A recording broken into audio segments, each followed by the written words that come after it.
안녕하세요. 저한테 큰 고민거리가 생겨서 조언을 좀 구하고자 큰맘 먹고 글을 씁니다. 고민은 요새 남편이 회사에서 좀 압박을 당하는지 계속 저희 부모님 가게를 물려받고 싶다고 합니다. 근데 저는 물려받을 생각이 전혀 없습니다. 일단 부모님은 식당을 하세요. 오래 털을 잡고 있기도 했고 맛도 괜찮고 해서 단골도 많고요. 식당을 좀 크게 하고 100평 정도요. 24시간이라 수입도 꽤 좋습니다. 그래서 남편은 그거 보고 남 밑에서 일 안 하고 사람 들어가며 쉬고 싶을 때 쉬며 장사해보고 싶다고 장사를 이어받아 보겠다고 합니다. 그런데 저는 정말 장사하기가 싫어요. 남편은 장사의 장점만 보고 이어받고 싶어 하는 것 같은데 장사 정말 힘들거든요. 저 대학생 때 방학하면 집에 너무 가기 싫었어요. 하나밖에 없는 자식이니 부모님이 힘들게 일하고 계시면 당연히 저도 돕게 되거든요. 근데 너무 힘들어요. 홀 서빙이며 주방 일이며 하나같이 쉬운 일이 없답니다. 그리고 손님은 그렇다고 쳐도 직원 다루는 건 더 힘들더라고요. 걸핏하면 무단 결근에 아무 말 없이 관두고 특히 부모님 가게는 24시간이라 야간 직원이 잠수를 타면 새 직원 구해질 때까지 부모님이 쪽잠 주무시며 일하시고 저 취준생일 때도 직원 잠수 타면 불려가서 일했어요. 직원을 더 쓰시라고 해도 주인 없는 가게는 망한다가 부모님 신념이셔서 어차피 본인들이 계셔야 할 거 타산 안 맞춰가면 직원 쓸 필요 없다고 하시고 저도 부모님 힘든 거 보면 마음 안 좋지만 그게 맞는 말이기도 하고 부모님이 저리 완강하시니 그러려니 생각하고 나는 절대 장사 안 한다라고 생각하고 있었거든요. 그런데 1년쯤 전부터 부모님이 가게 상호랑 건물 땅을 같이 인수하겠다는 사람이 나타나서 고생은 이제 그만하고 로망이었던 전국 캠핑카 여행을 이루시기 위해서 캠핑카를 주문해서 이번 달에 제작에 들어갔고요. 그런데도 남편은 계속 고집을 피우네요. 여행 다니시라 해라. 본인이 가게 운영하겠다. 그리고 용돈도 400씩 드리겠다는데 용돈이란 말에서 어이가 없기도 했어요.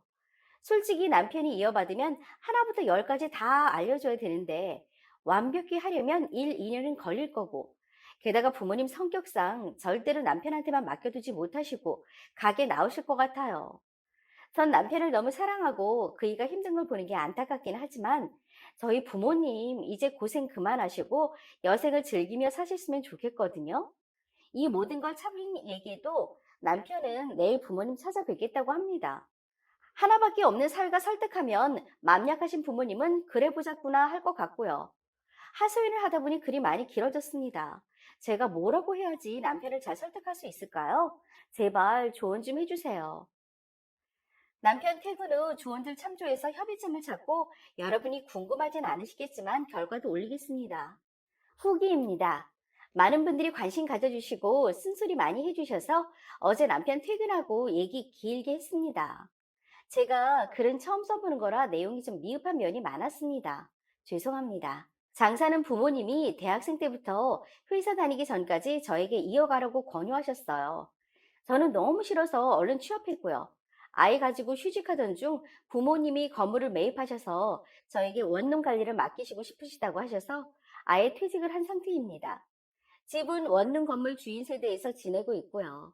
그래서 솔직히 돈적인 부분은 크게 문제가 되지 않습니다. 부모님 가게 매출도 하루에 300만 원 이상 정도 되고요. 순수익은 아니고요. 매출만으로예요. 제가 가서 도와주고 정산 정도만 해봐서 재료비, 인건비 등등 얼마 나가는지는 잘 모르겠네요. 건물은 부모님 건물이라 임대료는 없고요.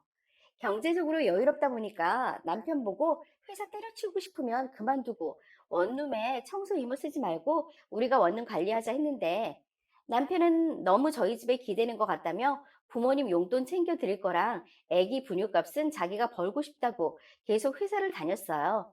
그러던 와중에 위에 일들이 일어났네요. 남편은 안 해도 되는 일을 굳이 하려고 하는 거예요.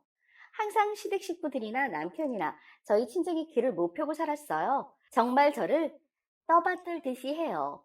그래서 남편은 더욱더 가게 이어받고 싶어 하는 것 같습니다. 게다가 저희 부모님이 저에게 옛날에 이어받으라고 하셨다고 한 걸 생각해 아마 쉽게 말을 내던지지 않았나 싶습니다. 제가 말재주도 없고 이런데 글을 올리는 것에 익숙치가 않아서 내용 설명을 덜 드려 많이들 격분하신 것 같아요. 죄송합니다. 결론은 저는 가게 물려받고 싶지 않습니다. 솔직히 남편이 잘 해낼 수 있다고 생각하지 않습니다. 맨날 컴퓨터 앞에 앉아서 숫자 노름하는 사람이 어떻게 장사를 하겠습니까? 게다가 남편이 일하게 되면 제가 어떻게 집에 가만히 앉아 있겠습니까? 나가서 카운터라도 봐야죠. 정말 진절머리가 납니다. 그래서 남편에게 3년 정도 가게에서 서빙부터 주방까지 다 해본 뒤에 이어받을 자신이 있으면 아버지께 말씀드려 보겠다고 했습니다. 남편 싫어하더군요. 여러분들 댓글처럼 밑바닥은 안 하고 사장부터 시작하고 싶었나 봅니다. 그래서 당신 같은 정신으로는 장사 절대로 못한다고 생각 접으라고 했습니다. 돈도 충분한데 왜 그러냐. 시댁에는 어르신들이 내 눈치 보시는 것만큼 내가 더 잘하겠다. 기죽지 마라. 그리고 당신이 회사 계속 다니더라도 접대 회식에 동의하는 건 아니다. 접대 회식 나갈 거면 그만두고 원룸 관리랑 같이 하자. 아니면 이혼이다 했습니다. 저는 남편 다른 문제는 다 이해가 됩니다. 무능력해도 됩니다. 사람 좋고 착하고 저에게 잘해주고 애기랑 정말 잘 놀아주거든요. 근데 다른 여자 끼고 술 마시고 터치하고 그런 거는 못 보겠어서 접대 회식에 많이 예민합니다. 그래서 마음에도 없는 이혼이란 말도 꺼냈습니다. 일단 남편이 가게 이어받는 거는 없는 일이 되었습니다. 솔직히 남편이 이어받아서 기표고 다른 여자에게 눈 돌릴까 걱정도 되었는데 여러분들도 가게 넘기는 건 말도 안 된다 하시니 더 큰 힘을 받아 강력하게 얘기할 수 있었던 것 같아요. 감사합니다, 여러분. 추가 사연입니다. 정말 어이가 없습니다. 세상이 무너지는 기분이에요. 오늘 남편이 출근하며 나가기 전에 얘기 좀 하잖아요. 이혼하자입니다. 제가 너무 돈으로 속박만 하고 노력하라는 자기 진심을 못 알아준다네요. 그리고 친정의 눈치만 보고 살며 저에게 조아리며 사는 시댁 식구들 더 이상은 못 보겠답니다. 저보고 남편 기살려 줄 줄도 모르는 여자래요. 남편 기죽지 말라고 물심양면했던 게 속박일 줄은 몰랐습니다.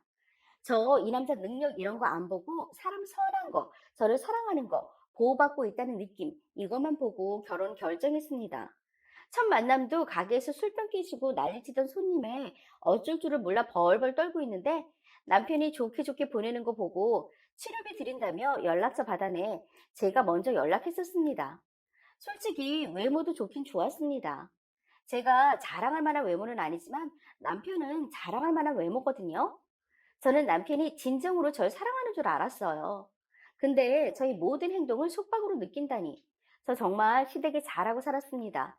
저 시집가면 주겠다고 사두신 주상복합 아파트도 신혼 때 잠깐 살다가 원룸 관리하러 들어가면서 임대 아파트 사는 시댁 상황 딱 해서 들어가서 사시라고 했습니다. 제사 때마다 제사상 제가 다 보고 시댁에 필요한 것들 다 제가 해드렸어요. 남편에게 좋은 여자가 되고 싶어 아버지가 해주신 차도 남편 끌고 다니라고 하고 외모적으로 제가 많이 모자란 거 알아 수술도 하고 매일같이 가꿨습니다. 출산 후 살 때문에 남자들 성욕 떨어진다 그래서 저 정말 피나는 노력해서 출산 전보다 오히려 몸무게는 더 줄었어요. 처지는 살은 어쩔 수가 없었지만 전 정말로 노력 많이 했다고 생각해요. 그런데 이혼이라는 단어가 남편 입에서 나오는 순간 정이 확 떨어졌습니다. 제가 만들어 놓은 세상이 한 번에 무너지는 느낌이었어요. 많은 분들이 조언해 주셔서 저 남자는 아직 날 사랑한다. 이 생각으로 계속 제가 저 자신을 설득시켰습니다. 근데 남편이 더 이상 절 사랑하지 않는다고 생각하니 세상이 무너지는 듯한 기분이 들어 펑펑 울었습니다. 근데 울고 댓글을 하나하나 확인해 보니 모든 게 차분해졌습니다. 남편이 말한 대로 이혼해 주려고요. 아빠 없이 자랄 아이에게 너무 미안하지만 어쩔 수 없어요. 절 사랑하지 않는 사람과 더 이상 살 수 없을 것 같아요. 시댁에 연락도 드렸습니다. 남편이 이혼 얘기 꺼냈다. 남편 말대로 해줄 거다. 시댁에서 저에게 잘해주셔서 참 감사했다. 하지만 집은 나와주셔야겠다. 3개월 정도 시간 드리고 집은 내놓을 거니까 빨리 정리해달라고 했습니다. 시부모님 쩔쩔 매시며 남편 다리를 잘라서라도 아가 네 옆에 앉혀놓겠다 하십니다. 소름이 쫙 돋더군요. 아무리 궁하다지만 어찌 그런 말을 하는지. 쥐꼬리만한 월급으로 저는 쉽게 돈을 벌지만 자신은 정말 힘들게 번 돈이라며 의시되던 그 꼴이 예전엔 안쓰러워 보였는데 이제 생각해보니 우습기만 합니다. 남편이 저보고 돈으로 너무 휘두른다고 했는데 진짜 휘두르는 게 뭔지 보여주려고요. 제가 돈으로 휘둘렀던 모든 배려들 철저하게 다시 뺏을 겁니다. 조언해주신 분들 다들 너무 감사합니다.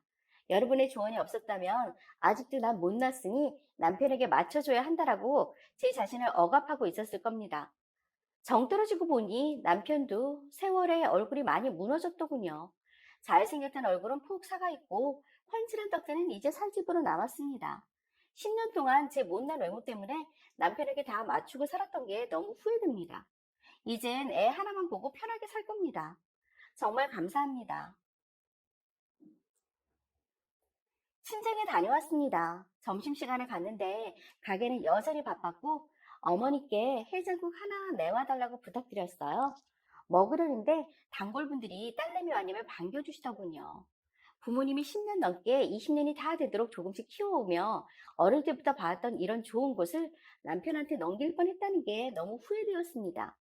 따끈한 국물 넘기는데 눈물이 나왔어요. 못난 딸 둬서 본인들 터전 넘기네 마네 이익이 나올지도 모르시고 여전히 손님들 맞이하며 땀 흘리고 계시더라고요. 카운터 보시던 엄마가 무슨 일이라며 달려오시더라고요. 잠시 얘기 좀 하자고 부모님 모시고 창고로 갔습니다. 모든 내용 설명드리니 아버지가 자신은 상관없다면서 네가 힘들면 최서방한테 가게 줘도 된답니다. 본인들도 이 가게 다른 사람에게 넘기는 거 아깝다고. 하지만 본인들은 체력적으로 이제는 더 이상 안 되겠고 단골들에게도 다른 사람에게 넘기는 것보단 남편이 받는 게 더 나을 거라고 하시네요. 가게가 성업 중이니 비싼 값에 넘길 수 있지 않냐 물어봤더니 비싼 값에 넘기더라도 넘기고 나면 자신들은 너무 허무할 것이라고 하시네요. 그리고 아빠 없이 클 손자 걱정을 많이 하시더라고요. 솔직히 거기서 조금 마음 흔들리기도 했어요. 부모님도 원하시니 넘겨주면 남편이 날 다시 사랑해 주려나 라는 마음이 살짝 들었습니다. 사람이란 게 마음을 굳게 먹어도 10년 산 정 무시 못 하겠더라고요. 근데 댓글들 생각해서 다시 정신 차렸습니다. 이제 제가 더 이상 남편 얼굴 보고 살 자신이 없다고, 이제 가게 넘기고 편안하게 사시라. 딸이랑 손주랑 같이 여행이나 다니고 편안하게 살자 말씀드렸습니다. 악착같이 일에 가게 키워온 강한 부모님이 저에게 정말 많이 약하세요. 두 분 장사하시느라 부모 좀 모르고 어릴 땐 할머니 밑에서 크고 커서는 같이 장사하며 자랐다고 너무 미안해 하십니다. 그래서 제가 이혼하는 것도 본인들이 괜히 판다고 해서 남편이 화난 건 아닌가 전전긍긍 하시네요. 집에 가겠다고 차문 닫고 들어가시라고 하는 순간까지도 안타까운 눈빛으로 마중을 해주시더라고요. 그거 보고 마음 더 다잡았습니다. 집에 도착하자마자 시댁에 다시 전화드렸어요. 죄송한데 한 달밖에 시간 못 드릴 것 같다고 한 달 안에 집 빼달라고 했습니다. 저 아들이랑 같이 부모님과 함께 캠핑카 타고 여행 다닐 겁니다. 캠핑카 만드는데 시간이 꽤 걸리니 최대한 빨리 집 팔아 캠핑카 제작 들어가려고요. 시어머니 노발대발 하시며 얼굴이라도 보며 얘기해야 하는 거 아니냐 하시는데 아직 이혼한 것도 아닌데 왜 그리 성급하게 생각하느냐. 본인 아들이 생각이 짧고 욱해서 그런 것이다. 조금만 참아라 하시더라고요. 말이 안 통할 것 같아서 이혼은 아들이 원치 않더라도 이제 제가 이혼을 원한다고 한 달이면 충분히 집 알아보고 나가실 수 있을 거라고 말씀드리고 끊었습니다. 시댁이 남편한테 분명 연락했을 건데 저한테는 아직 연락 안 오네요. 자존심 세우는 건지 대책을 세우는 건지 아니 평생 오냐오냐 해주던 제가 이렇게 나와서 어이없어 하는 건지 퇴근하면 무슨 속셈인지 알게 되겠죠.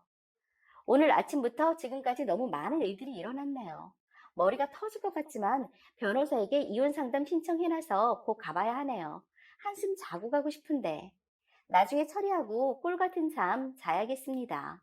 최종 후기입니다. 남편은 퇴근을 하고 어떻게 내 부모한테 집을 갑자기 빼라고 할 수 있냐고 돈 가지고 유세 떠는데 얼마나 잘 사나 두고 보자 악담을 하고 집을 나가더군요. 그동안 살면서 몰랐던 면을 많이 봐서 정말 놀랐습니다. 정말 준비를 잘 해야겠구나 생각했죠. 일단 변호사 만나서 상담을 하니 원룸 관리하던 돈이 제 통장에 남아있으면 부모님께 선증여 받은 거고 10년 이상 살았으니 재산 분할 대상이 된다고 하여 그동안 무상으로 시부모님께 빌려드린 주상복합 월세 계산하고 원룸 관리하면서 대통장으로 옮겨 놓았던 돈도 부모님 명의의 통장으로 다 옮겨 놓았습니다. 주상복합 건물과 원룸 건물은 부모님 명의니 다 정리하니 저희 부모님이 부자인 것이지 제가 가진 재산은 제 명의의 8년 된 자동차 한 대뿐이더군요. 일단 재산 부분은 정리가 되었는데 이렇게 되니 양육권을 제가 주장할 수가 없게 되었습니다. 전 서류상으로는 무직자이고 부모님 집에 얹혀 살고 있는 것이고 수입도 없었으니까요. 일단 여기서 한번 크게 남편과 부딪힙니다. 약이 오를 대로 오른 남편과 시부모님은 조그만 원룸을 얻어서 집을 옮겼습니다. 저한테 양육권을 안 주고 책을 잡히지 않으려고 나름 계산적으로 나온 거죠. 자기가 양육권을 주장하면 제가 숙이고 나올 거라고 생각을 한 거죠. 자기에게 유리하게 한몫 단단히 뜯어낼 수 있을 거라고 착각을 한 겁니다. 그런데요, 저 양육권 포기했습니다. 누가 키우던지 내 자식이 어디 가겠습니까? 대신 제가 양육비 부담은 하지 않는다는 조건을 달았습니다. 이건 나중에 보시면 알겠지만 이유가 있어서입니다. 제가 너무 쉽게 양육권을 포기하니 당황하더군요. 무조건 양육권 못 준다고 하던 남편이 양육권 가져가려고 양육비 안 준다는 제 조건에 동의했었는데 결국 아무것도 못 뜯어내고 이혼서를 내고 마무리가 되었습니다.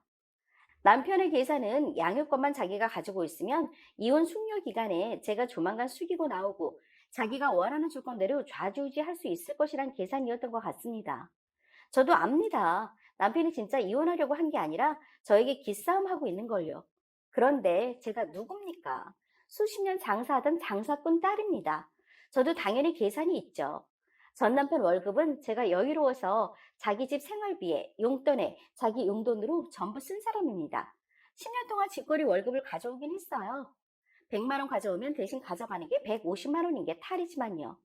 남편의 씀씀이로는 도저히 저희 아이 학원조차 보내지 못할 거라는 거 알고 있었기에 몇 개월 못 갈 거라는 계산이 저에게도 서 있었기에 잠시 아이를 보낸 겁니다. 물론 아빠한테 보냈지만 학교 끝나고 시댁 집까지 데려다 주는 건 제가 했습니다. 잠만 아빠 집에서 잤지 매일매일 보는 건 계속하였습니다. 단 학원비가 없다고 해도 금전적 지원은 제가 일절하지 않았습니다. 아이가 엄마 집으로 가고 싶다고 떼쓰고 울었지만 조금만 참자고 다독이고 집으로 데려오지도 않았습니다. 두 달이 채 되기 전에 남편한테 연락이 오더군요. 아무리 생각해도 이혼은 아닌 것 같다고, 미안하다고, 숙려 기간이니 이혼 없던 걸로 하고 마무리하자고. 돈은 쪼들리고 자기가 원하는 거 하나도 이루어진 건 없고 이혼하자고 집안을 뒤집은 것 치고는 정말 자기는 아무것도 얻은 게 없는 거죠. 쉰 소리 말라고 했습니다. 나는 이혼이 장난이 아니었다고. 그러니까 아이는 어떻게 하라는 거냐고 묻습니다. 자기 월급으로는 생활비에, 월세에 아이 학원비 감당이 안 된다고 지원 좀 해달라고. 학원비 없으면 보내지 마라. 난 지원해줄 생각 없다고 하니 천하의 못된 년에 돈만 아는 년 등등 욕설이 난무합니다. 그러면서 자기는 돈 없으니 아이는 제가 키우라고 합니다. 너도 양육비 안 준다고 했으니 자기도 못 준다고요. 네, 제가 노리는 건 바로 이거였습니다. 그래서 조정 신청 다시 해서 양육비 안 받는 대신 아이 양육권 가져왔습니다. 재산이 없는 사람이라 위자료도 재산 분할도 못 받았지만 소중한 제 아이는 지켰습니다. 이번에 이혼이 아니었다면 재산 노리고 두 얼굴을 하고 지낸 남편의 진짜 얼굴도 모르면서 시댁이 빨대 꼽히면서 계속 돈줄 대면서 살았을 것 같네요. 지금이라도 이렇게 이혼이 마무리된 게 다행이라고 생각합니다. 지난주 숙려 기간이 끝났고 이혼도 최종 마무리가 되었습니다.